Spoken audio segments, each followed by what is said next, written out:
Please subscribe and hit the like button. Well, good evening and welcome to Yada Yahowah. It's my pleasure to be with you. We have Kirk here with us this evening. How are you, Kirk?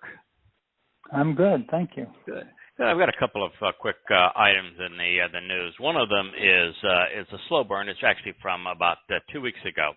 But the House of Representatives, which is moving ever further to the left, is poised to pass, and may have already voted to pass the legislation that is being promoted by the head of the Jihad Squad, Representative Ilhan Omar. Now, by calling her the head of the Jihad Squad, I'm paying her a compliment. And that's what the representative, Lauren Boebert, missed entirely. She mentioned that Omar was the head of the Jihad Squad, and then she got her ears pinned back, and she wallowed all over herself, apologizing with the inference that she had called the Minnesota Democrat a terrorist. And my response would have been entirely different. So, oh, no. I called her a jihadist. Muslims like Omar tell us that a jihad is not a terrorist, that a jihadist is a person engaged in a spiritual struggle. So I was complimenting her. Now, if you were to tell me that a jihadist is not someone involved in a spiritual struggle, then Omar and her ilk are lying to us. And if they're telling us the truth, then it was a compliment. Can you tell me why we have House of Representatives members that aren't smart enough to figure that out?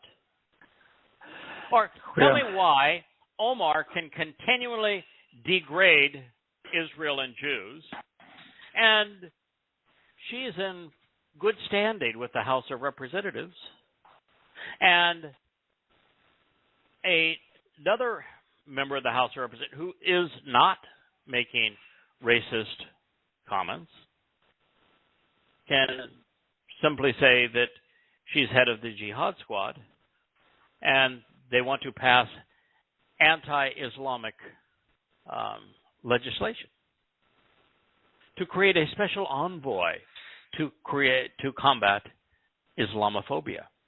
You know, it is sane for most people to be afraid of Islam.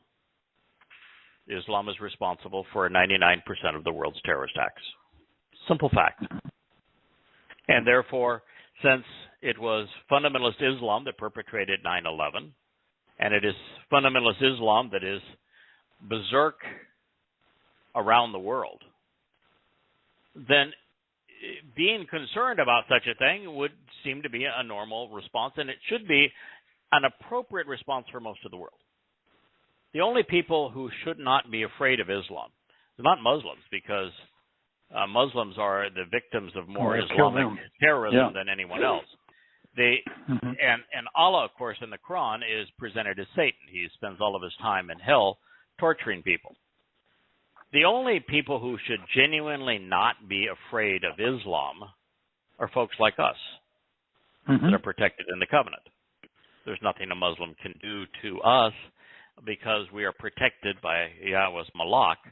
So we are the people who are the least Islamic, is prone to being Islamic phobic. And yet they would rant and claim that our books are the opposite of that. But again, this is the left being completely irrational. Because if you were afraid of Islam, you would not expose and condemn Islam. If you're afraid of Islam, you wouldn't write the most comprehensive book on the Quran, where you take the Quran, reorder it chronologically, and set it into the context of Muhammad's life using the oldest and most credible historical hadith collections so that you could make sense of the book. And so the opposite of what the left claims is true is actually true, but such is the nature of our world. There is a serious problem right now besetting Israel. And for those listening to this program, both Kirk and I are goyim. We're not Jews, so we're not on any Jewish payroll. No one pays us anything to do this. My dog will lay down at my feet and say that she loves me. In fact, I feed her probably has something to do with that. My wife loves what I do, but we're not compensated in any way from this, at least monetarily, and we're not even Jewish. But we do have a love for Yisrael because we love Yahweh, and Yahweh loves Yisrael. There is this horrible situation that exists right now, infecting the Biden White House. And about 3 years ago, when it appeared that one of the great idiots of all time, Donald Trump, was doing really wonderful things for Israel, it's hard to say that the United States is Israel's biggest foe because, of course, of the military hardware we sell to Israel's enemies. And the fact that the United States is taking the lead in forcing Israel to divest first Gaza and then the West Bank, which will make the nation indefensible. And what I said at the time is that if you notice that everything Trump has done has been an executive order, and most of his executive orders will be reversed by the next occupant of the White House. Boy, did that turn out to be true. So Israel is meeting. Benny Gantz was in Washington. I have a tough time identifying with any politician because there was a while there that I saw an affinity of some positive with Bibi Netanyahu because he was the one politician that would actually say, there is no such thing as Palestine and there's no such thing as a Palestinian. So unless we can get our terms right, we have nothing to talk about. And I respected him for that. But unfortunately, Netanyahu's ego was his undoing, and his alliance with the religious parties was disastrous for Israel and for ultimate reconciliation of God's people.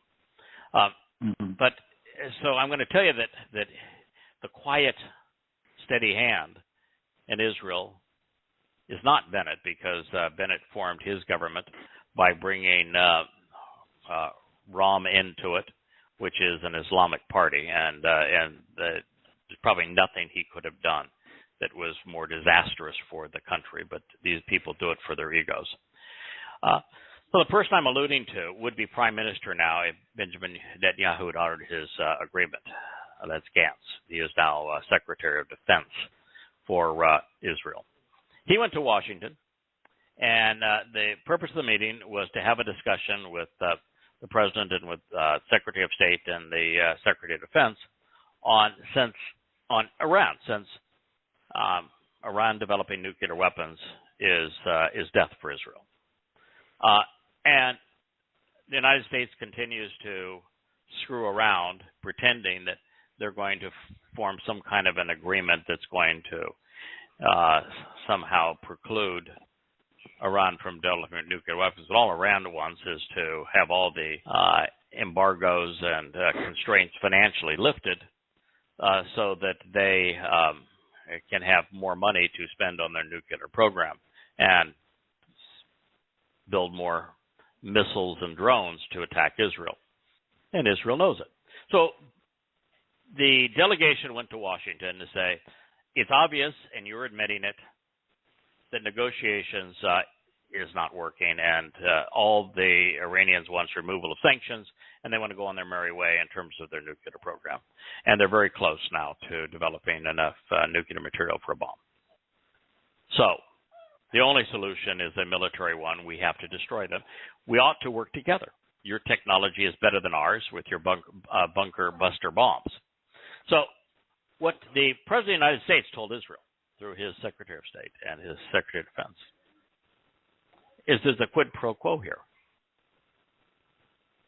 If we're going to consider supporting your defense against Iran developing a nuclear bomb, then you're going to acquiesce to our demand that you build no more settlements, so that we can impose the two-state solution. Now, unfortunately, there is no one in Israel that has huevos grandes, coconuts, as we would call them in the South. Mm-hmm. Mm-hmm. Yahweh said that my whole nation has become a nation of women. There's no one with any courage, because the only response there, again, and an immediate response and the correct response in the moment is really all that matters. If that's the advantage of understanding and the power that it gives you. So I would have looked the President of the United States in the eye and I said, so what you're telling me is that if I don't allow the Muslims to destroy us from within, then you're going to allow the Iranians to destroy us from outside. Without? Yeah. That is the choices you've given me. To allow the Iranians to bomb us with a nuclear bomb, or have the Muslims take over the West Bank, turn it into the next Gaza, and now we're surrounded with Lebanon, Syria, Gaza, and the West Bank all attacking us simultaneously, and we are destroyed. Yeah. So that's the choice you're giving us. And if that's the choice you're giving us, death one way or the other, then we choose neither. Unfortunately, we'll go it alone. And we will announce to the world that this is what you chose to impose. And oh, by the way, all we have to do to show how stupid this is what was the result when the United States forced Israel to surrender Gaza? What was the choice when the United States forced Israel to withdraw from Lebanon? Once again. Yeah. The third item in the news that I want to bring up is that it was announced yesterday that the economy in Turkey has now officially collapsed. The Turkish lira had lost, I think, 50% of its value in the past year. It's in free fall. Erdogan's had to stop all market trading. And inflation is 30%, and the money has essentially no value. If it was just Turkey, I would say swell, because Turkey has become a fundamentalist Islamic nation. I just say they deserve it. But it's not just Turkey. It will spread from Turkey to Greece, to Spain, to Italy, to England, to France. It's going to spread throughout Russia. It'll spread throughout the world. And it'll spread throughout the world as a direct result of what happened with COVID, where the leftist politicians decided that they could play God and save the world by deciding what was an essential business and what was not understanding that the very reason that no communist economic system has ever worked is that you cannot orchestrate successfully an economy. Economics work when everything is interwoven with lots of independent individuals and corporations and businesses striving to create value and serve one another. That's how the system works. It can never be directed from top down. And so when the moment they did that, they said, we're going to decide that you can only run an essential business. I said, it's over. This was a year and a half ago. And I explained systematically how business works and why that would destroy supply chains. And the economy would never recover from that. And I was right. Yeah. We are in an inflation cycle now that's going to continue to exacerbate. With it, the deficits will continue to grow. We've destroyed the value of our currency. We've done everything that Turkey has done and worse. And it's going to be a collapse. Now, You the want to hear solution is already well underway, and COVID is going to be used as the excuse to do what the world's elite have wanted to do for a long time. I first reported that I expected this to occur about 20 years ago, and now it's inevitable. It's called the Great Reset. And in the Great Reset,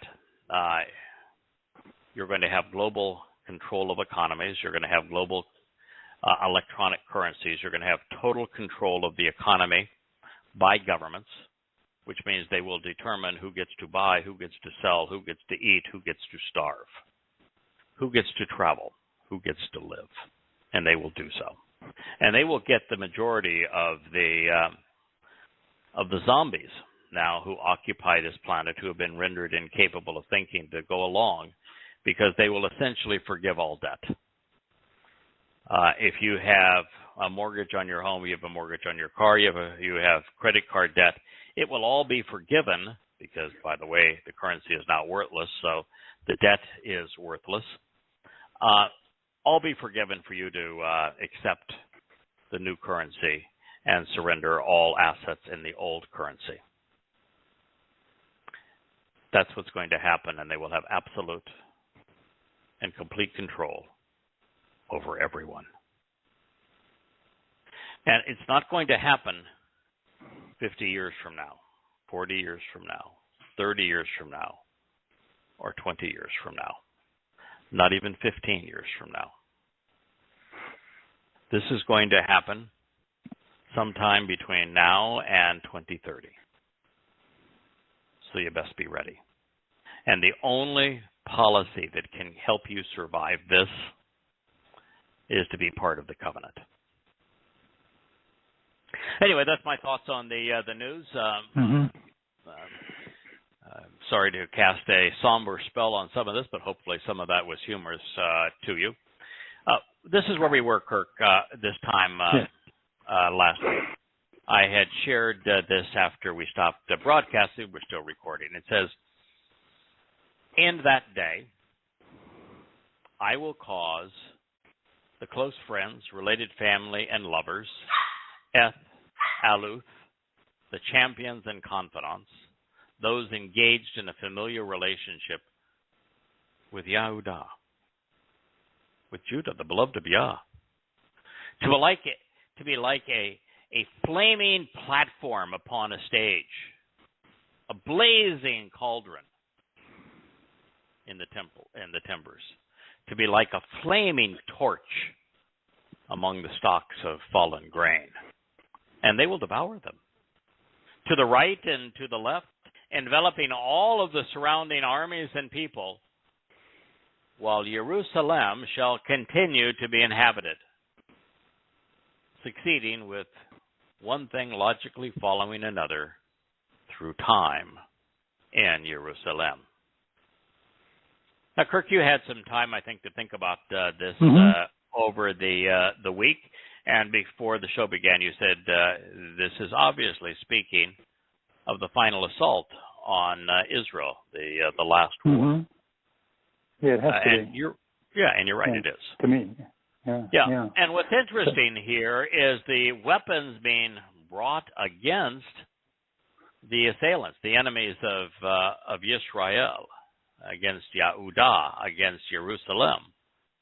The weapons being wielded are us. That's pretty obvious too. We're the weapons. By us, it's every covenant member. There are not a lot of us right now, probably under 1,000 worldwide.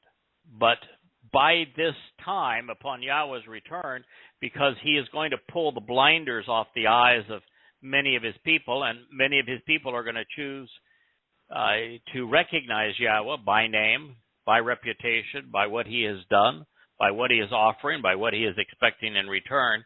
And so there's going to be many, many Yahudim and Israelites in our company. But nonetheless, it's us.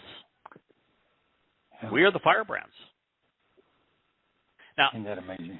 that is, for a lot of people in the covenant, that may be difficult. Mm-hmm. For me, it's business as usual. And let me tell you what I mean.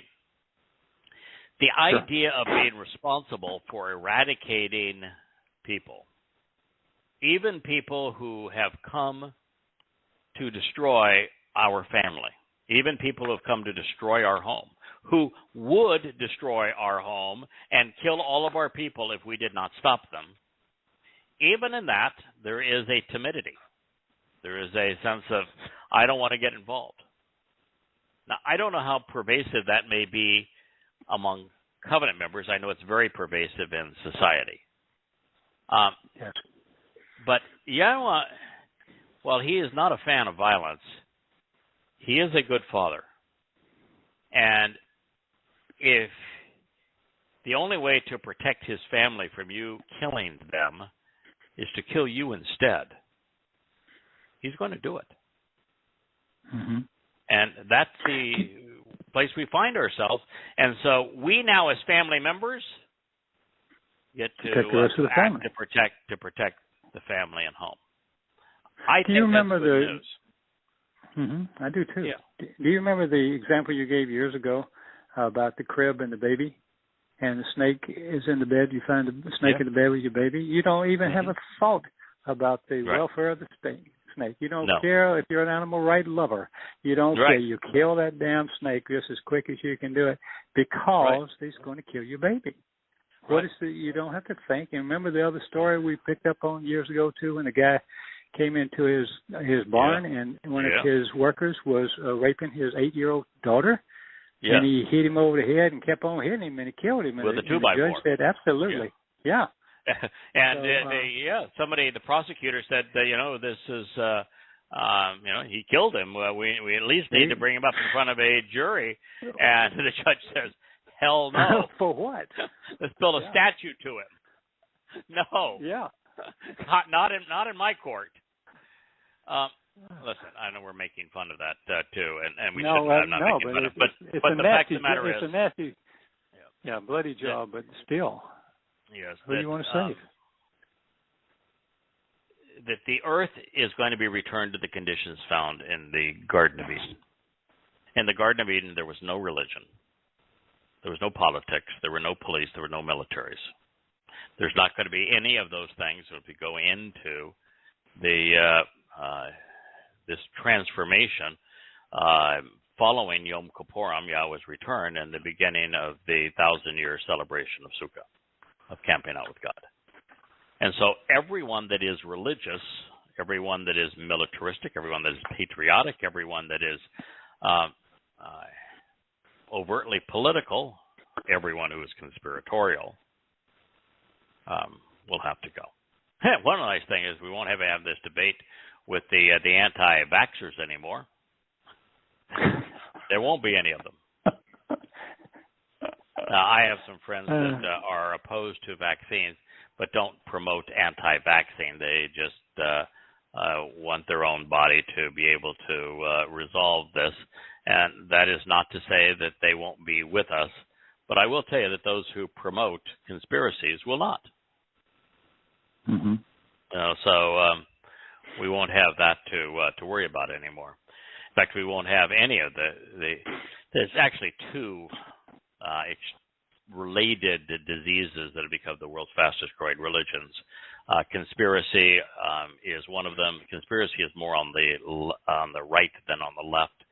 And on the right, you have the ultimate conspiracies that have actually consumed the left with wokeism, cancel culture, and being a progressive. Complete lack of sense and the complete inability to reason. So that is where our world is headed. And God is not going to allow any of those people into to Eden, the new Eden, and particularly those who have come to destroy Israel. They're going to be incinerated instantly. It'd be painless, instantly turned to goo. Now, that's not saying that the entire experience for them is going to be painless. And that is because God's going to extract retribution. It is a day of retribution.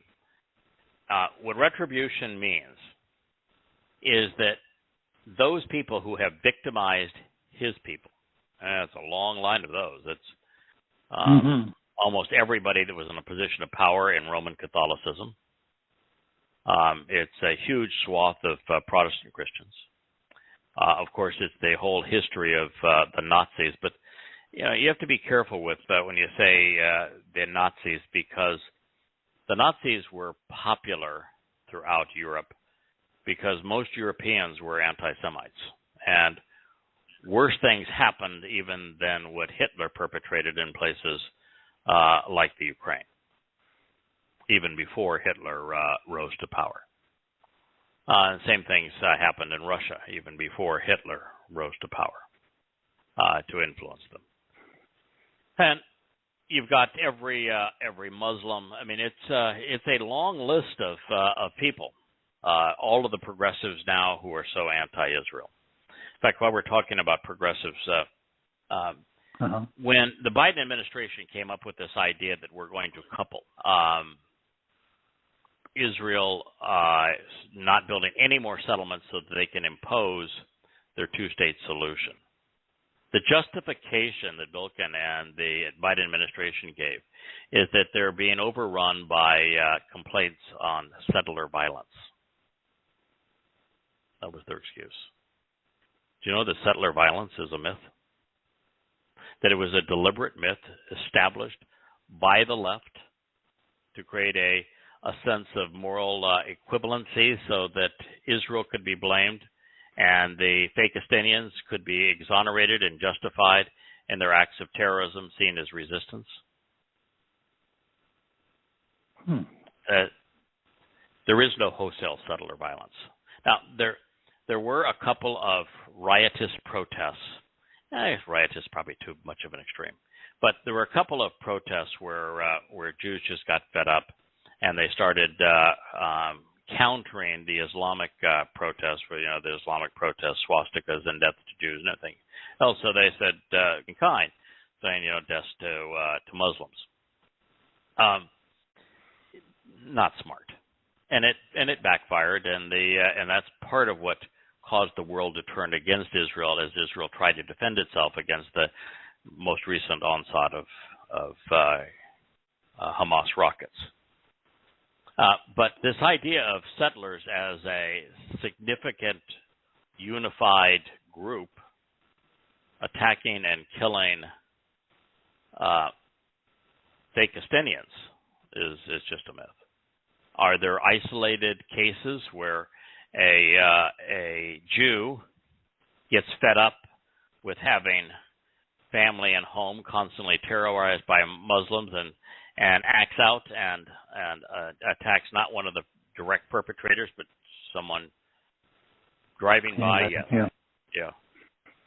But it is so rare, and that person is always prosecuted by the Jews. To show you the difference, not only is it exceedingly uncommon, so that such an event may take place once or twice a year, versus there's an Islamic attack against a Jew that occurs almost daily. That not only is you have that huge amount of disproportion, but in Israel, when a person, a settler or anyone else, attacks an innocent person, not in self-defense, they are immediately arrested, they are tried, they are convicted, and they're imprisoned.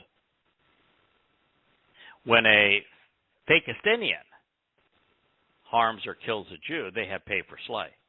They become heroes, their families are paid, they're worshipped by the community. And so for the left to create this argument of settler violence and therefore we need Israel to stop building homes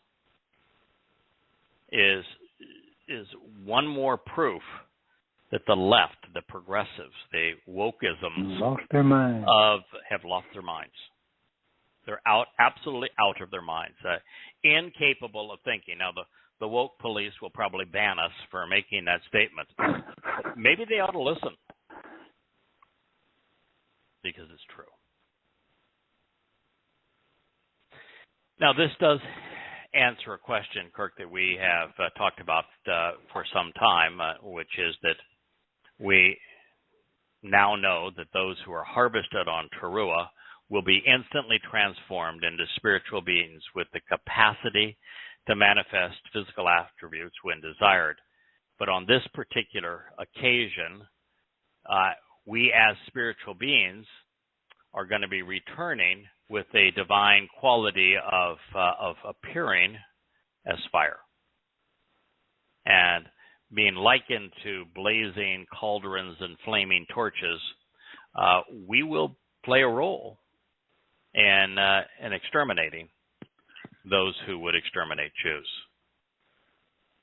Now, we have every reason to think, based upon what Yahweh has said, that the two witnesses that are going to be here beginning Pesach in 2030, arriving in Jerusalem, that they're going to have the same capacity. Their words will devour the combustible stubble of those who challenge them. So it appears now that every member of God's covenant family is going to be similarly equipped, which should surprise us. Wow, it did. Yeah. Yahweh is never again going to allow Jerusalem to be destroyed. It's going to be badly damaged because it needs to be badly damaged for Kippurim to be satisfactory. Jews have gone so long denying Yahweh, denying his covenant, denying his Torah for their fake Torah, the Talmud, even denying their name, Jews or Yehudim as opposed to Jews, that it's going to take something catastrophic for them to finally listen. And that catastrophic is going to be a complete disintegration of all of the things they have trusted, their religion, their politics, their IDF, their weapons, all of it. Their unnamed God, all of it. And so Jerusalem is going to be heavily damaged, but it will not fall. It's also interesting to note that while 1.5 billion Muslims seek the eradication of Jews in Israel, and while they have done their utmost politically, religiously, economically, and militarily to vanquish God's chosen people and occupy the promised land, they will continue to fail. And the Muslims and multiculturalists seeking the eradication of Jews will be treated fairly. They will be eradicated. First, Jerusalem shall continue to be inhabited and supported now and forevermore. And second, the events Yahweh has planned and foretold will succeed, with one thing logically following another throughout time in an orderly succession of events that play out in Jerusalem. And we have monitored this succession of events, the fulfillment of Pesach, Matzah B'Kurim, and Shabuah, in year 4000 Yah, 33 CE, fulfillment of Teruah, Sukkah, and Kippurim, with the last two being fulfilled in 6000 Yah, which is 33, 2033 CE. Now, I can't say I'm convinced. I think it is highly likely that our quest, at least my quest, to out of curiosity to know when the Towrah harvest was going to occur. It could occur as early as 2026. I think that's highly unlikely. It could occur in 2027, and I know we have some covenant members that like that date. Could occur in 2028, could occur in 2029. It cannot occur in 2030. No. And the reason for that is the Towrah harvest precedes the arrival of the two witnesses, because there's a while where there are no witnesses for Yahweh. He says his spirit pulls away from the earth. Yeah, departs. So personally, I have rooted for the last possible date, which is I want it to be in 2029. That's not that I don't want to go and spend time prancing around the universe and enjoying Yahweh's company and getting to know some of my heroes, Moshe and Dode and Elia and Yashayah, to name a few. Noach even. My reason is that we have all eternity to spend together, and another year, 2 or 3, to proclaim Yah's message, to call his people home.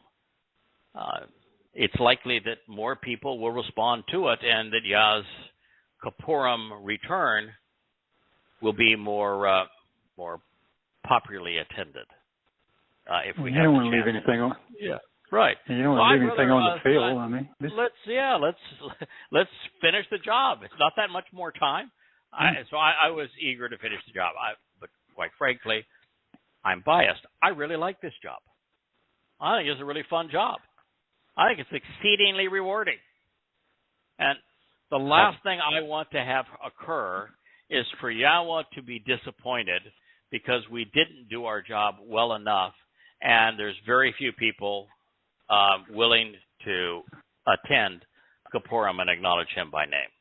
I don't want Yahweh to look at us and say, guys, it's pretty dead decades here, and I don't want to point any fingers. You could have done a better job. I don't want that to happen. Yeah. And so I'd like to have all of that time. This strongly suggests that it's going to be in 2029. So that's my take. I think that is when the true harvest is going to occur. If it happens sooner than that, then so be it. But that makes for a longer period of time without any witnesses. Yeah. So as we continue to think about this, I realize that the Hasidic are way too busy worshiping their predecessors and wallowing in their manure to consider the Word of God, and so this is just going to all pass them by. And I understand that Christians are deluded by this false notion that their Jesus is going to come back, arms open, to embrace his church, and are clueless that Jesus isn't the Messiah, is not the Son of God. That's not his name, and he's not returning. It just almost nobody gets Dode or Yosha right.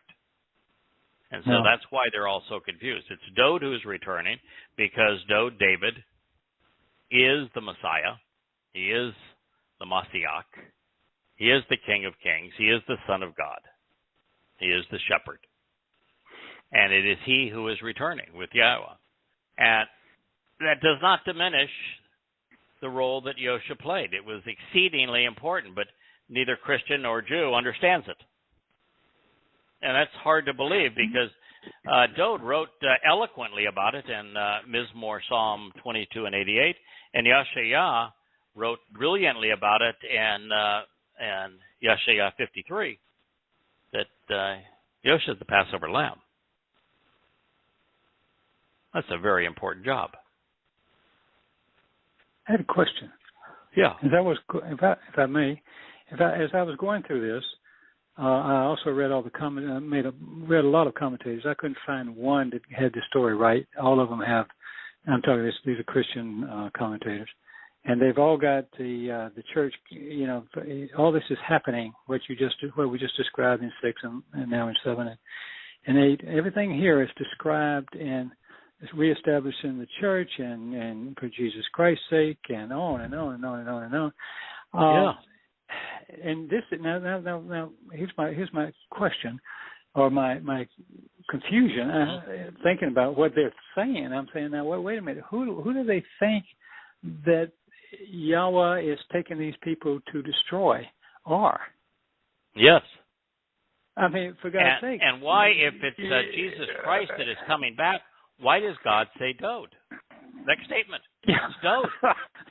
Well, that's too obvious. And by the way, if God is defending Jerusalem, Yehudim, and Yisrael, where does that put the Christians? They got to be on the other side, don't they? Where does it put the other side, which are the Christians or the Muslims?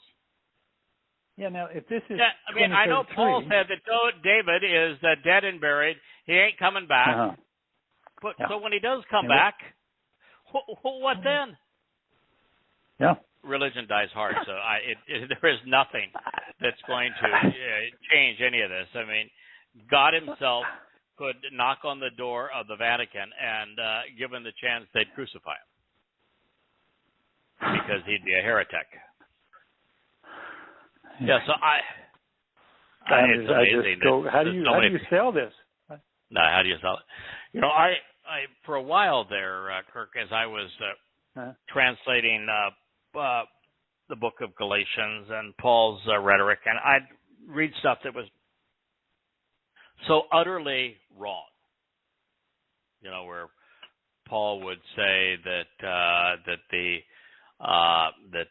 covenant created on Sinai was the wrong mountain, was of the flesh because it was with the slave woman Hagar, and therefore it enslaved. Yeah. And you go, wait a minute.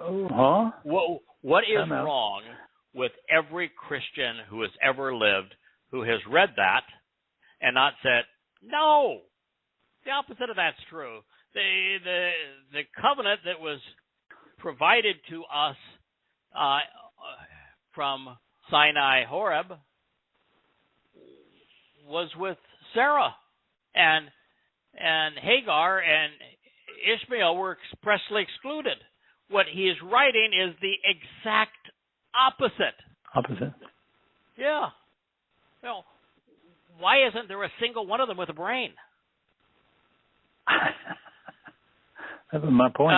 So I'm just after I searched and I must have read 100 or more Christian explanations of trying to justify Paul's lie, and they wallow all over themselves, and there isn't a single argument that any one of them made that made any sense. But liars lie. It's what liars do. It's the basis of religion. Yahweh will rescue and deliver, save and protect Yahudah's homes and households, first and foremost, so that the honor and glory of the house of Dode and the splendor of the inhabitants of Jerusalem are not surpassed by Yahudah. Wow. Well, so much for replacement theology. So much for the basis of Christianity. So much for for Jesus returning for His church. So much for Jews not knowing who the Messiah is. It's Dode. And it's Yahweh who is personally rescuing His people. Now, the reason that the Hasidic, the ultra-Orthodox, and even the Reformed Jews don't know any of this, they don't know Yahweh.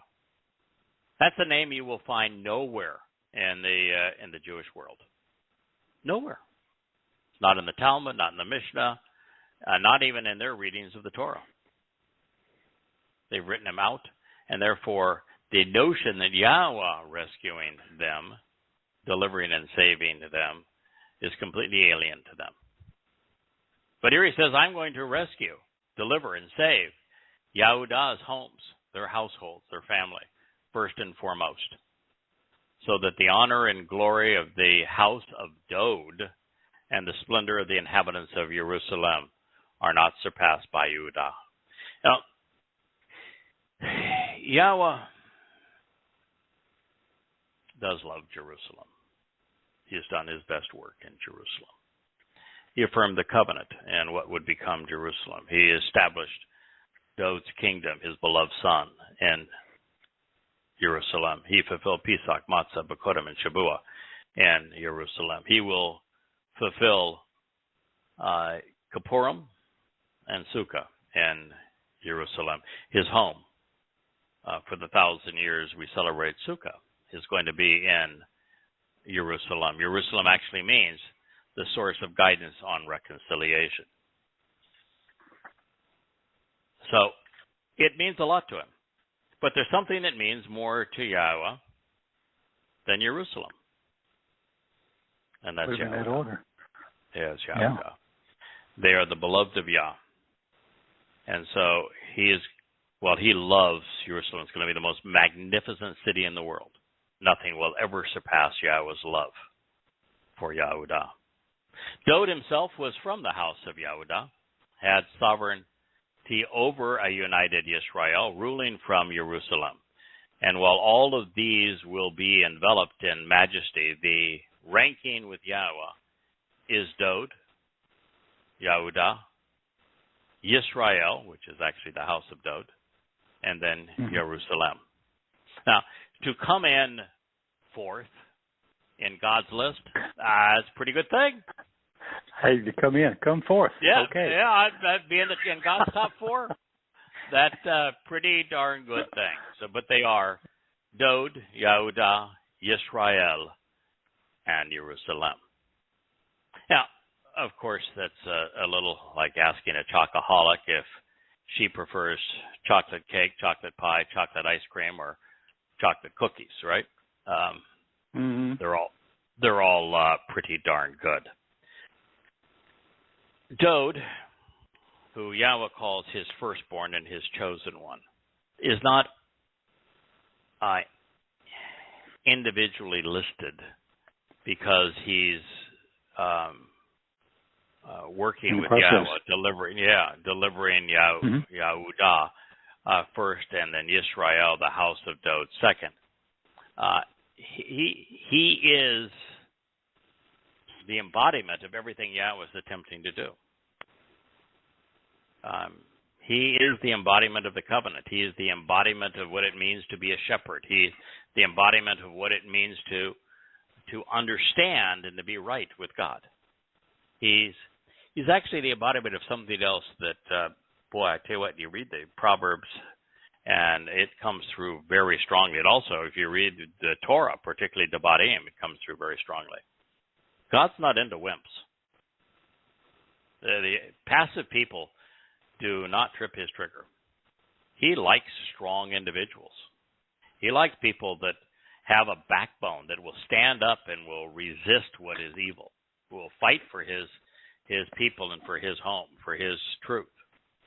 And Dod was magnificent at it. So it's something that God likes. But there is a statement in one of the Proverbs, I think it's the 28th. It was one I was translating yesterday. And it actually was startling.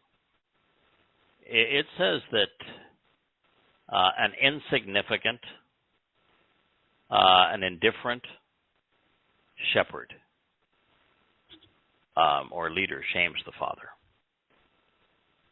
So those people who aren't making a difference, who are wasting their lives, actually embarrass Yahweh. Wow. And the reason he's saying that is that he has, as a father, done so much to raise us so that we will have a backbone, so that we will stand up for what's right, that we will work with him to protect and educate and raise his children. And so with all that God has said and taught us and made available to us, with all that he has offered, with all that he has sacrificed to achieve this, for a leader, a shepherd, to be milquetoast, to be just insignificant, is shameful. It humiliates him. And I can see why that would be. If I offered you, as you know, you've visited me, if I offered you a $1 million home here on St. Croix overlooking the Caribbean Sea, and you say, I can do better on my own. No thanks.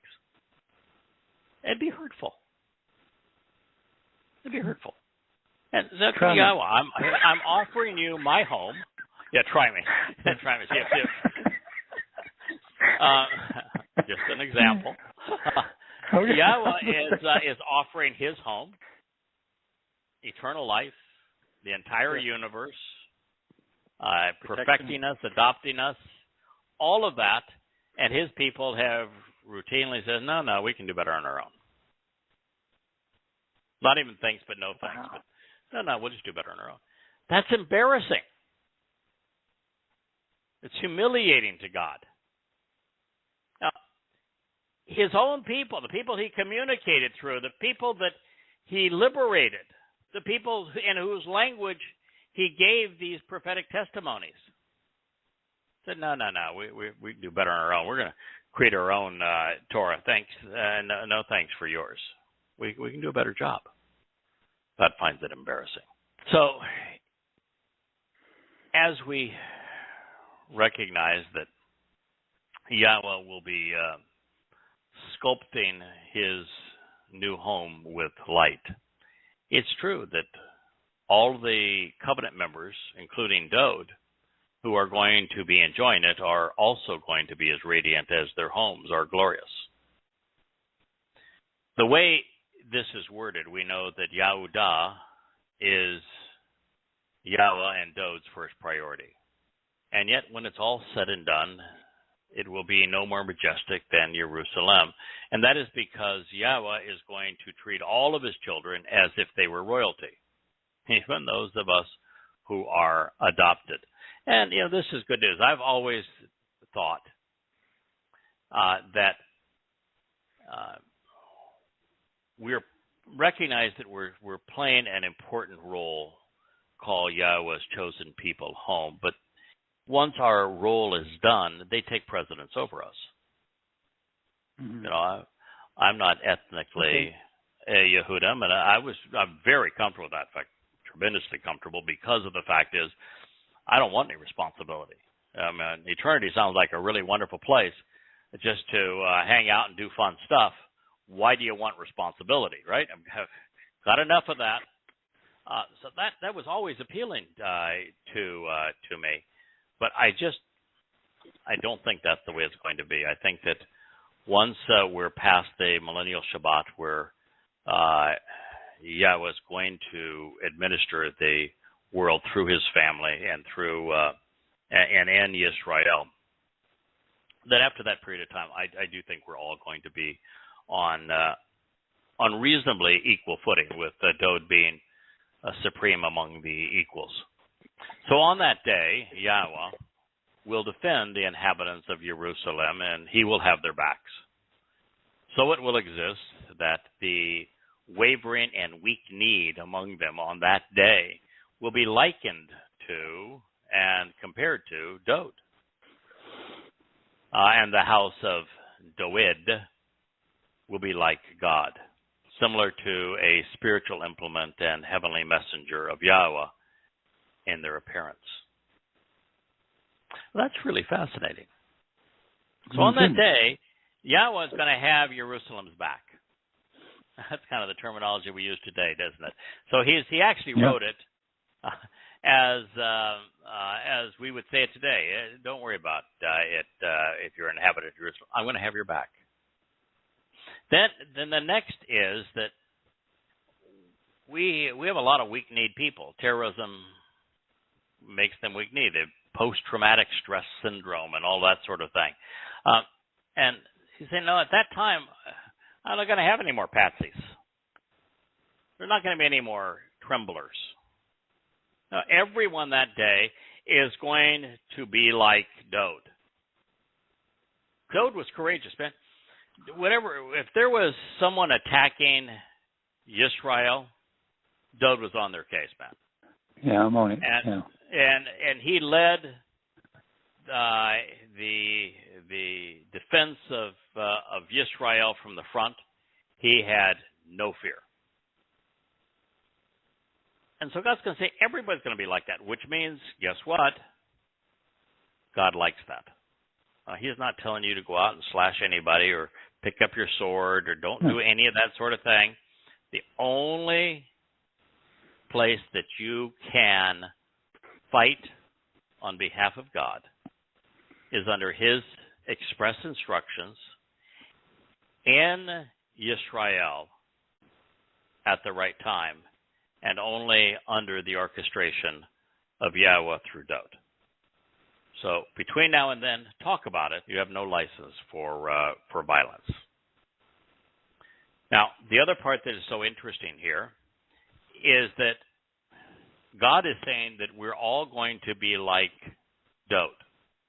He didn't say we're all going to be like Jesus, did he? He didn't say we're all going to be like Hashem. He didn't say we're all going to be like the Rambam. Yeah. No. Sure, I would have seen that if it was there. Yeah. Right. We're all going to be like Dode, and it's Doed here, and we'll talk about the difference between Dode and Doed. But he said, no, we're all going to be like Dode. And the house of Doed will be like God. So not only will we be like Dode, who was the ultimate lovable rogue. I mean, he was a man's man. He was a Renaissance man, the heroic defender of his people, the majestic shepherd of the flock, the inspired and brilliant linguist and songwriter, a man who knew a thing about love. He was the complete guy. Yeah, flawed too. That made him interesting. We're all going to be like Dode. One of the things that this is reassuring, Kirk, for me, probably for you, is that for a long time I said we would be wise to study Dode because God goes out of his way to say, he's my guy. I love him. He's my son. I'm his father. He's right. He's my chosen one. For God to say such things of Dode, he's the Messiah. He is the shepherd of my people. He is the King of kings. He is my beloved. Then it means that Dode has attributes. He has made decisions. He understands things and does things, thinks things, pursues things that God finds exceedingly pleasing. More pleasing than anyone else who has ever lived. God loves Dode even more than Moshe. More than Noah, more than Adam, more than Abraham. More than Yirmiyah and Yashayah. So it behooves us, if we want to be liked by God, if we want to be useful to Yahweh, to try to emulate as much of this man's character, approach, knowledge, understanding, attitude, proclivities, as we can. So I said, so we should study Dode to be more like him. And so what this says, on that day, we're all going to be like him. Well, that sort of makes the approach that I have encouraged pretty bulletproof, doesn't it?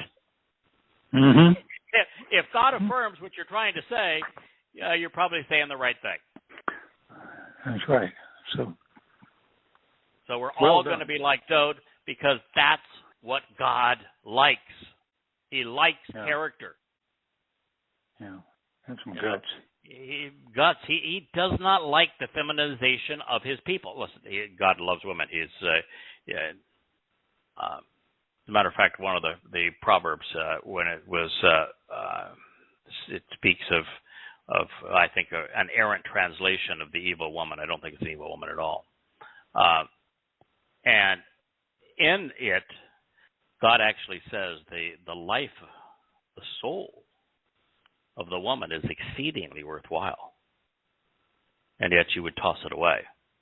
I think he's very angry that Judaism has become an exceedingly misogynist religion.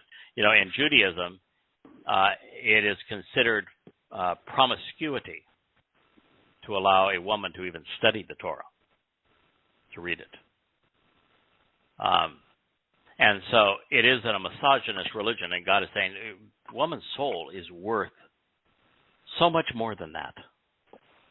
So God is defending and loves women, but he really prefers it when a woman acts like a woman and a man acts like a man. You know, God's not saying that he loved Abraham more than Sarah. In fact, I'm here to tell you, Sarah's a lot more likable than Abraham. Yeah.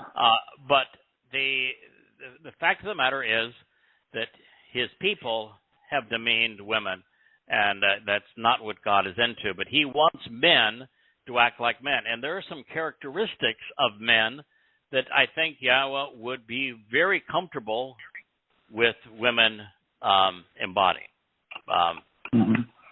For example, Dode was a great songwriter, exceedingly articulate, knew the Torah inside and out, was brilliant when it came to all of that. Was a man of character, integrity, background, willing to fight to support the family. These are all characteristics that women can embody as well. So Dode can be a role model for all of us, not just for men. Then God says that not only will we all be like Dode, and that Dode will be like God. As a matter of fact, there is a psalm where God says that that Dode is as God, that is as brilliant as the sun. And we're going to be like Dode, which means we are also going to be brilliant and light and like God. We're all going to be similar to a spiritual implement and heavenly messenger in the sense that they are energy-based beings. This is in Zechariah. Yeah. This is in the 12th chapter of Zechariah, where God is trying to tell us this is what's going to happen on Kippurim. And the entire book of Zechariah is prophetic testimony about the conditions immediately before, during, and immediately after Kippurim, the fulfillment of it in year 6,000 Yah. So we are now being told that since Yahweh is light, we're going to become light.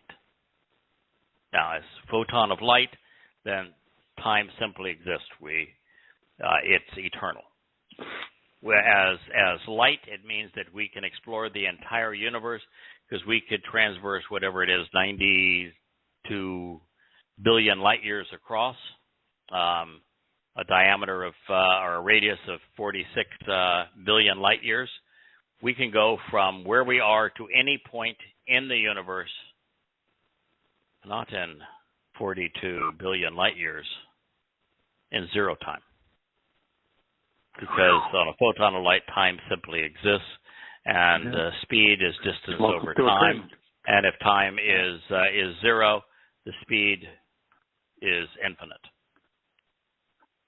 So that is how we get to explore the universe.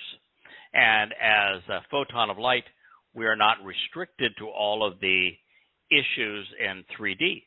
We are not only infinite in time, but we benefit from Einstein's equation, E equals mc squared, so that as energy, we're just not a little bit bigger, more powerful, energized, enriched than we are as material beings. We are hugely so. The square of that times the speed of light. So that's the difference of what we are now versus what we're going to be. And beyond all that, we go from being a three-dimensional construct stuck in the fourth dimension of time to be liberated in the fourth, fifth, sixth, and seventh dimensions, each of those infinitely beyond what we can currently fathom.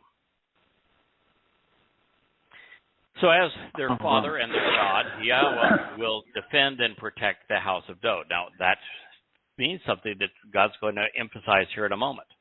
If we're all like Dode, who's God? Dad. Mm-hmm. If we're like Dode, we are the sons and daughters of God. Because that's what he said of Dode. If we're all like Dode, guess what? We're all chosen ones. Yes. Yeah. If we're all like Dode, we're all shepherds. If we're all like Dode, guess what? We're all kings. If we're all like Dode, guess what? We're all anointed messiahs. Said we're all like Dode. That's what Dode is. This is as good as it gets. You can't get better than Dode. And we're all going to be like Dode. And this is not the Dode who was the bigger-than-life individual and king of Yisrael, and the man who slayed Goliath, and the man who prepared the Temple Mount and who gave birth to a nation. No, this is and the defeated new Dode. every foe. This is Dode as God. Yeah. This is a really good thing. Is Zechariah 12:8. And you could say, all right, God, I'm writing this down, and I'm coming to you with this promise. So there we go. Yahweh's going to defend and protect the house of Dode, and therefore Yisrael and Yehudim and the inhabitants of Jerusalem. He has their backs. And if you're looking for God at this time, you will find him among his people. Now, one of Dode's many exemplary attributes, one of the things that's really likable about him, and I guess this is I'm a drawback, I'm still an analog guy, I really like courage. I also like integrity. Integrity, of course, went out when they invented the calculator, I think. I mean, integrity is just so rare anymore. It's almost not worth mentioning, but because people don't even know what the word means. I wrote in this previous chapter that Yahweh likes people who are intrepid. And I was reading it today, and it says, you know what percentage of people that are going to read this are going to know what the word intrepid means? So like 1%. And these are words that at one time meant something that we don't even know what they mean anymore. Intrepid happens to be a pretty darn good word. Dode was intrepid, courageous, adventurous, bold. And that's what God's looking for. Dode also led by example. He talked the talk, he walked the walk. And that way he's very much like his father. As with Dode, as with those who follow his lead, we can, we should, and we will demonstrate very similar resolve and character. Courage, demonstrating the will to fight to defend the family. All going to be ubiquitous among the covenant's children. And you know this, some of the women in our company that I have a hunch are going to like that. You know, that they're going to enjoy being liberated to explore their full potential. Now, even better, just as Dode is likened unto God upon his return, the same situation is for us. In fact, the entire reason we're told about Dode and so much about him is because God is offering through him exactly what he offered to him. I mean, I can't carry a tune in a bucket, but I'd love to be able to sing. I'm going to be able to. I think I'm a reasonably eloquent writer, and becoming more so with time as I practice.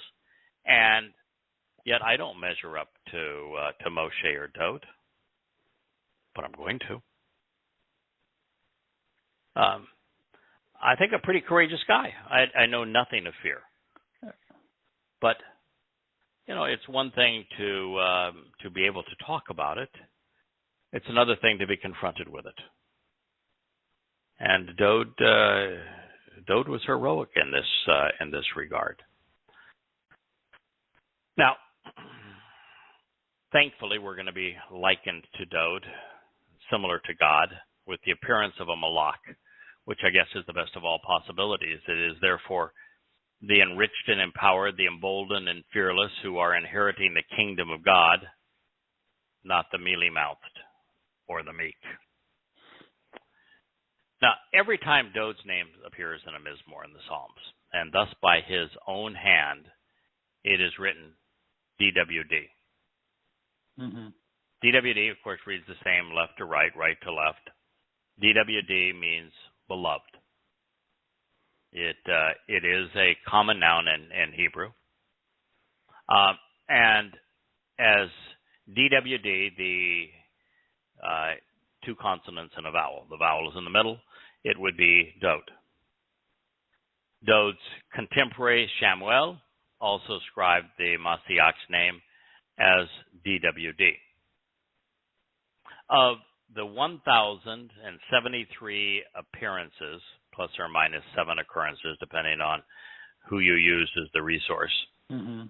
Yeah, of the king, just about on it. Yeah. So if it's like the guy that's got one watch and he'll say, it's exactly. Well, right now it would be 9:43 in the middle of the Atlantic Ocean, and they'd say, that's time. The guy that's got 2 watches, he's not so sure. The guy that's got 3 watches, he's not going to even give you a guess. And so it is when you're reading lexicons and saying, how many times does this word appear? So of the 1,073 plus or minus 7 occurrences, depending on the resource, the king's name in various of the Masoretic texts, approximately 1,144, inclusive of the noun Dod, DWD, is written in the longer form as Dod 285 times. So 144 total, and then 285 of those are written with the addition of the Y, Doed.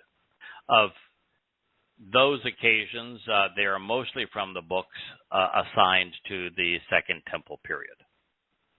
So, the first temple was built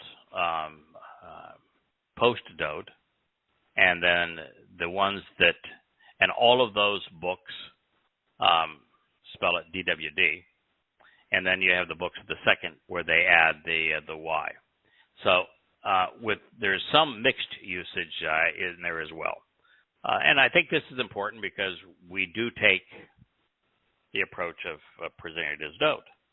And yet there is justification for Doed, particularly from the books of the Second Temple period.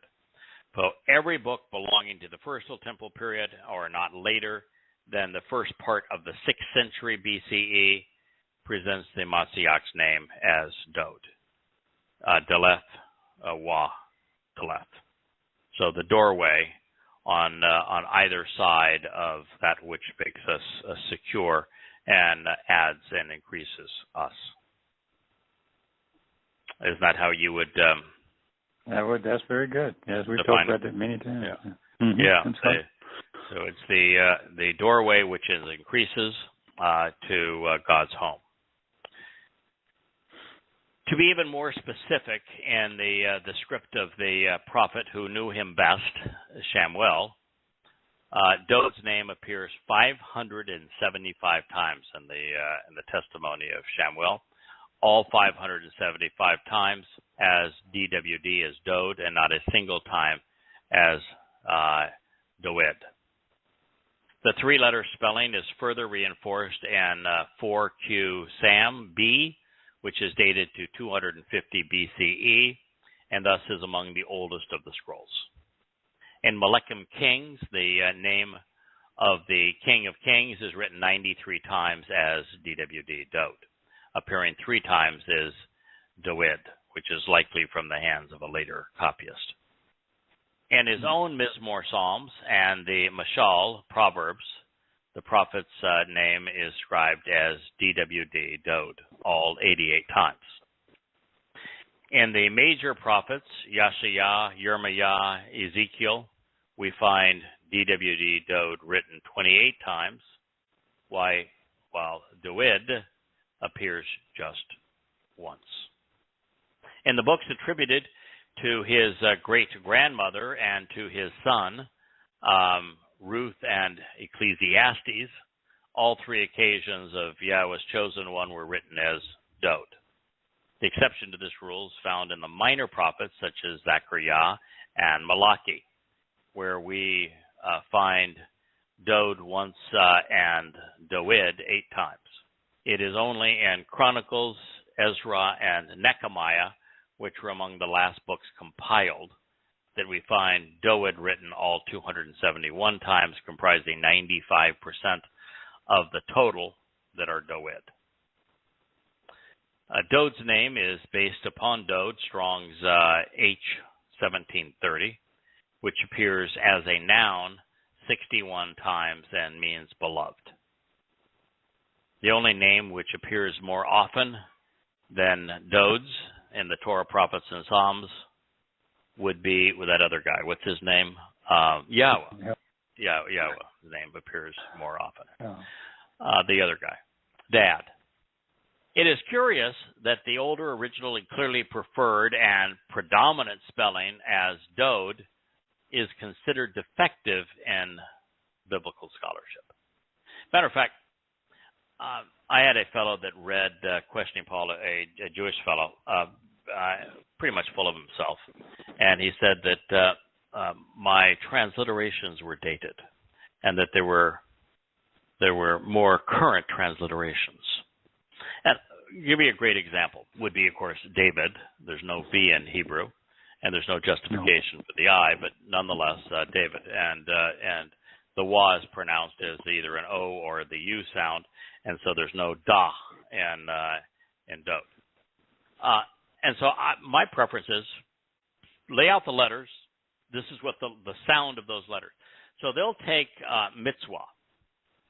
Mitzvah is a instructive condition, an informative term that explains what God is offering and expects in return, particularly in relation to the covenant relationship. And they have turned mitzvah, which is a mem, and then the ts, the tazde, the wa, and the hey. But it's not that in the modern rabbinical transliteration. No, it's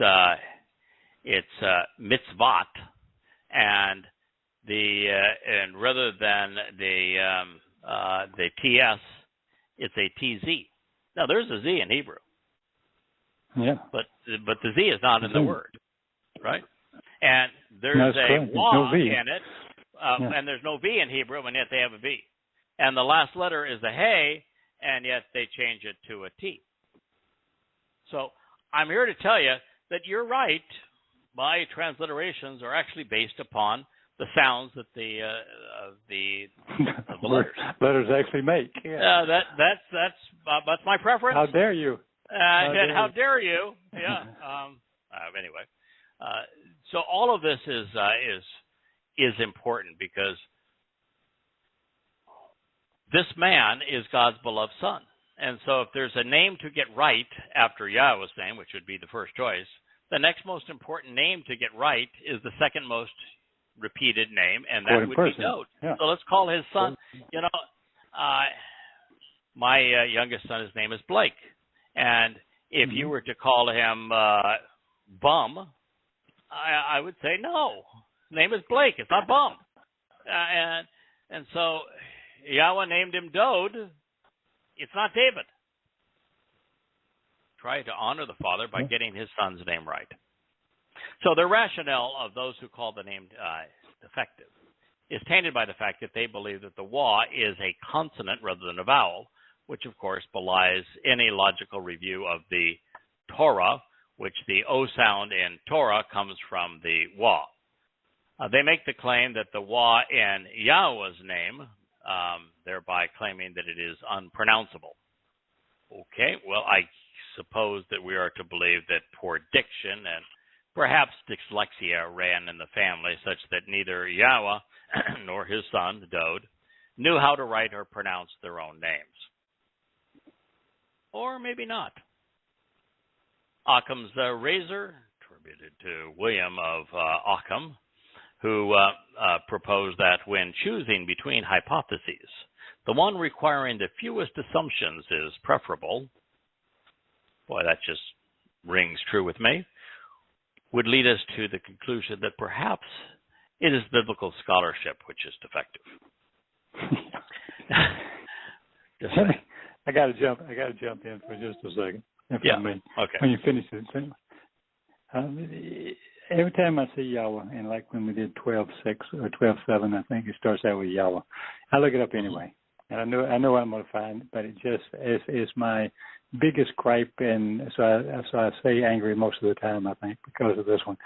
3068, and it's always said on every lexicon or interlinear, it'll have Lord. Okay. Then it's going. Then right next to it, it's going to say Yahweh, and then it's going to give you the number, and then it's going to say the proper name of God of Israel. And then it also see Haya. Okay, so I'm thinking to myself every time I do this, we know that Lord is Baal. We know that Lord is not his name, it's Satan's title. We know that why is it in the same page you can find words like Haya, Torah, Yara, which is the verb for Torah. Everything they'll pronounce with an AH, but they cannot stand his name so mad that they have to change it, even if they use it at all, to EH. And you have Elohah and God in the AH. You have Shalom for the OW. Everything you've talked about a million times, but I just look at these things every time I look at up from this one or that one or the ones that I use on a regular basis, and I keep saying, how dumb do you have to be? Well, what you have to do is to take a transliteration like Torah, which I write it as Towrah, because that explains that, first of all, that's how it's written, TWRAH. And two of those letters are vowels. And so the O and the Ah in Torah come from the Wa and from the Hey. Yes. So if it is antiquated, I think it's instructive to write the words as God wrote the words. It is his Torah. And so it should be spelled as he spelled it, and pronounced as his letters dictate it should be pronounced. It is Torah. And because they remove the W from the rabbinic spelling, and it's Torah, they don't know that it's the Wa, the W, that's making that vowel sound. They're clueless as to it. So that's how they don't know how to pronounce Yahweh's name, is the letters which are there, they remove from words like Shalom. You'll never see a W in Shalom unless you're reading one of the books that I've written. Sure. But yet, that's the source of the Wa. And then they use the block letters, and then they put vowel points on them just to really confuse everything. An is Babylon if it's not these people? Yeah, confusion. And of course, now Hebrew has an alphabet, same 22 letters, that doesn't need any diacritical markings, that every word can be pronounced, because quite honestly, there were 5 vowels all along. 17 consonants, 5 vowels. So ultimately, folks, empowered by God, we become like God, his envoys, his representatives. And the more we rely upon Yahweh, the more effective we become. Ultimately, it all comes down to Dod. Yahweh chose him, fell in love with him, anointed him, inspired him, promoted him, doing all this for a reason. He had character. He had courage. He was right about God. He was not only Torah observant, he wrote vociferously about what he had learned. The student became a teacher, the follower, a leader. Ultimately, we are with Yahweh and his people, or we are against him and them. This decision is literally life and death. This is now Zechariah, which means to remember Yah, Zechariah 12:9. And it will come about at that time. What time? the fulfillment of Yom Kippurim, Mm-hmm. that I will seek to Mm-hmm. hold responsible and thus accountable by choosing to decimate and exterminate all of the Gentiles who have come against Jerusalem. All means all, that's all means. And if you are a Goyim and you are opposed to Israel and, well, see, you're like the Biden administration. You will have no settlements. You'll build no home. Because, frankly, building a home for someone to live is a bigger crime than somebody building a nuclear bomb to make certain no one lives. That's the new mindset among the progressives. Well, it's going to come about that God's going to say, nonsense. All I care about is my people. And if you are against them, well, I have a remedy for that. It's called annihilation. And it's really the best thing, most compassionate thing God can do. Those who would decimate Yisrael and Yehuda and Jerusalem, left unchallenged, would destroy the planet, such that no one can live. And so they're either eliminated so that God's family can live, or the entire planet is destroyed. We all die. Mm-hmm. God's not going to allow this entire experiment to end up with us all dying. He's not going to dishonor his promise to Abraham that he made so many other times to Yisrael in the Torah. He's going to honor it, and to honor it, he must eliminate the rats that are choosing to destroy, sicken his people. Now, of course, this shatters the myth that God wants to save everyone, such that none would perish. And be advised, should you be among the great majority who would give Jerusalem to the fakest Indian terrorists, your days are numbered. You know what's so interesting, too, that among those who are the most shrill now against Israel, against the nation even existing, are progressive Jews. Progressive Jews are the most shrill voice against Israel. But it is. It will take something horrific. It's going to take something horrific for them to listen to this. I mean, somebody asked me the other day. We were talking about this a while back, but I said, well, what will happen? It'll have to be that kind of pressure because they won't listen. No. Won't pick up I beg to differ. Okay. The progressive, the conspiratorial among Jews, the Hasidic, ultra-Orthodox among Jews, probably even the Orthodox among Jews. Can't get through them. Is that what you're saying? No. They're goodbye. No, they're never. Yeah. They're never going to open up to Yahweh. They're atheists. They are religious. They are political. They're not going to give it up. And you can't become part of the covenant. You can't accept a relationship with Yahweh, enter into one, enter heaven, enter into the millennial celebration of Sukkah. None of that is possible if you are religious, political, conspiratorial, progressive. It's impossible.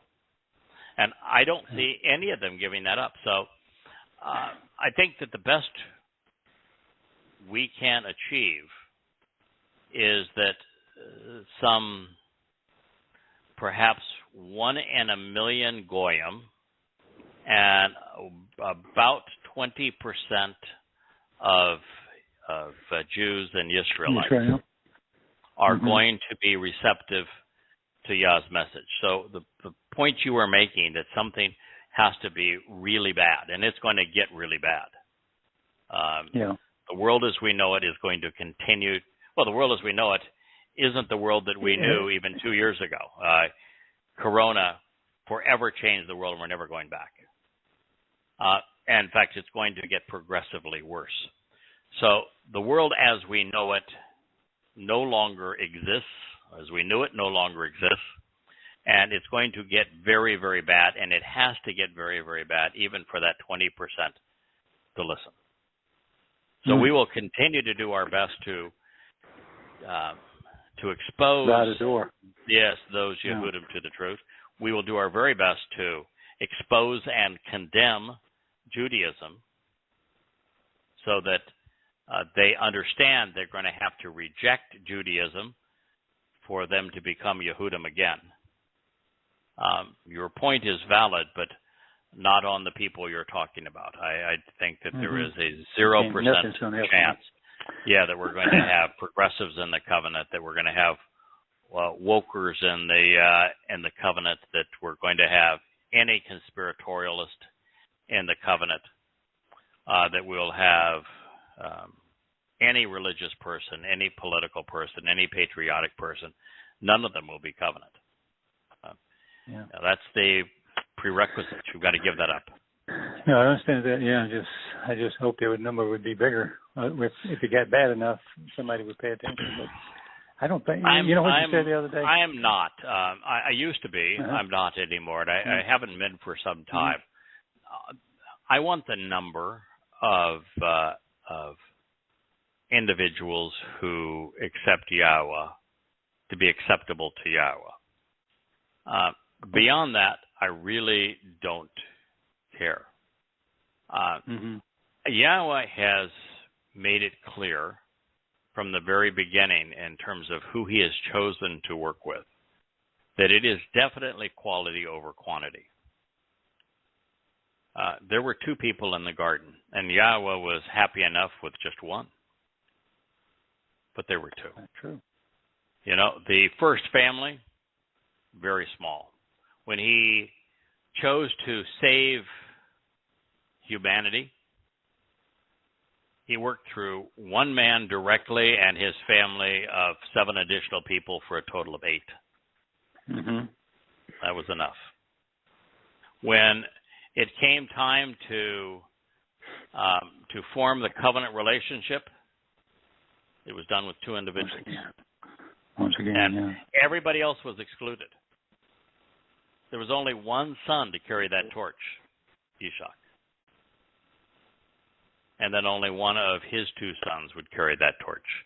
And then there was only 13 sons thereafter that Yahweh chose to work through. And while the number of people grew, most of them ended up being excluded from Yah, and they got to the point where there's only one person on the planet with whom we could work. Moshe. One.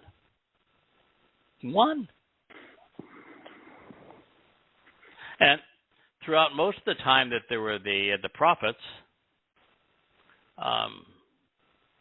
there was one. So there were multiple people that God communicated with during Dod's life and thereafter, during the time of Yeshaya, Yirmiah, Hosea, even Hezekiah for a while.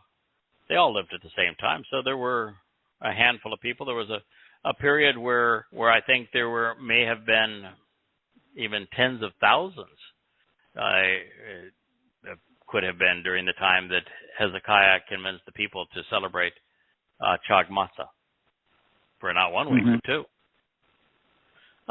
But for the last couple of thousand years, there have been nobody. Yeah, well, he says so that, yeah. God is really A-okay with finding a person or 2 or 3 or 4, and sometimes right now he's got an emerging family in the covenant. Yes, and so this notion of there have to be hundreds of thousands or millions of Yehudim who return to Yah. I don't think so. I don't think so. I wasn't thinking that kind of number, but I think the number is actually irrelevant. It's relevant to God because He has told us that it's going to be thousands and thousands amongst millions or billions worldwide, or 1 in a million. But I think that number is is probably for most of time, with the exception of this one concentrated event. It's probably going to be more than that. And we know it's going to be a multiple of 7 somehow. Could be 4 of the 7 are from Yisrael, and 3 of the 7 are from Goyim. Goyim nations, yeah. But so those are all possibilities, but we don't even know what God's requirement is for somebody to be considered Yisrael or Yehudah. Now, the rabbinical thing is, if your mother was a Jew, then you're a Jew. But what percentage of mom had to be Jewish for mom to be Jewish, for you to be Jewish? If your dad was not Jewish, your mom was Jewish, but your mom was only Jewish because her mother was Jewish, but her father was not Jewish, then you're down to 25%. But yet you'd be considered Jewish by the rabbis. Now, I don't know what God's going to do. He can read DNA, and I don't know what percentage somebody has to have J1 or Jewish DNA to be considered ethnically Jewish. So we don't know that. Don't even need to know that. No, I'm not going to lose sleep over it. I just, but yeah, I see. It's a curiosity, and so I finally just did it. Says, that's not my job. My job to determine how many, not my job to try to make it a lot. My job, our job, is to do the best we possibly can to expose and condemn the obstacles to being recognizing Yahweh, which means to expose and condemn religious deception, political deception, conspiratorial deception, and then to present the case for Yahweh as clearly as we can in the language spoken by more Jews than any other, English. That's our job. That means we translate Yahweh's testimony as accurately as we can, and we share the insights which we can glean from it by making proper connections, doing our best to make it relevant in people's lives, to be clear, to be compelling, and publish it. And it's beautifully published now electronically at yadayah.com. Thank you, David. Beautifully published at Amazon and in hardback and paperback books. Thank you, Jackie. It's wonderfully edited now, and I thank you to the whole edit team to making the books accurate. And there's now over 20 of them. A lot of material. We've done a lot of shows. We've written a lot of books. We've done our best to present them as credibly and as consistently as possible. I will tell you that I've never been happier with the decision to rewrite them than I have been here recently, as I've returned for the first time in 10 years to the Proverbs, Mashal. And I'm translated, retranslated, and shared the insights that can be gleaned from Proverbs like 3, 4, 6, 7, 28. And it's some of the most inspiring, educational, uplifting, confirming moments that we've had in the entire 20 years that we've been about this. It's so gratifying to see Yahweh's testimony so clearly, brilliantly presented. So we are committed to doing the job as well as we possibly can, so that in the end, our Father is pleased with the results. And that's all He's asking of us, and that's the most wonderful job in the world. So we will continue to do it, and it finally in the end it is what it is. We'll relax, we'll enjoy it, and there are advantages both ways. Having lots and lots and lots of people, you have lots and lots of time, you might get to know everybody. but it is not nearly as intimate a family setting as if it's a more manageable number that we're spending eternity with. And so we have the opportunity to get to know each other as family, as brother and sisters. And whether that number is 7,000 or 70,000 or 700,000, that's okay. But I think God would have been content if it had just been Adam, if he hadn't been such a dunderhead, or just been Abraham and Sarah along with Ishak. Yeah. But and I think that I'm glad that's moving because here we are.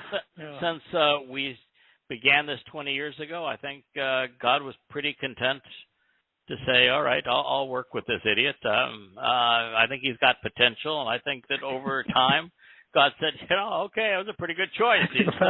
He's shaping up, and I think he's thrilled that one has become many, and I think he's exceedingly happy with the way things are being played out, and I think that scroll that is going to be lifted up is going to be Dad showing some pride in what we've accomplished together, which is his natural inclination. So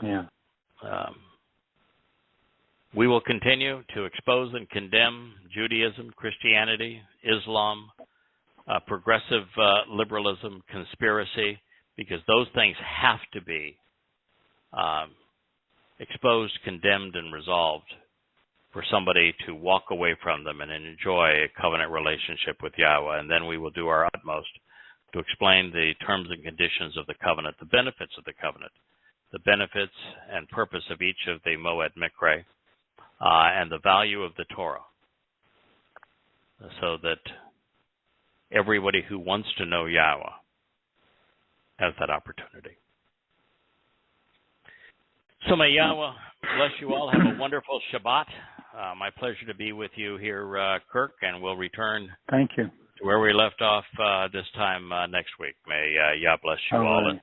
And hopefully by this time next week, we're really, really, really close to having a new volume ready to go. I think I'm only 2 chapters away from completing it, and I'm very excited that very soon you'll have access to Volume 2 of An Introduction to God. I think Volume 1 of Introduction to God is by far the best that we have done as a family, and I think Volume 2 is even better than Volume 1.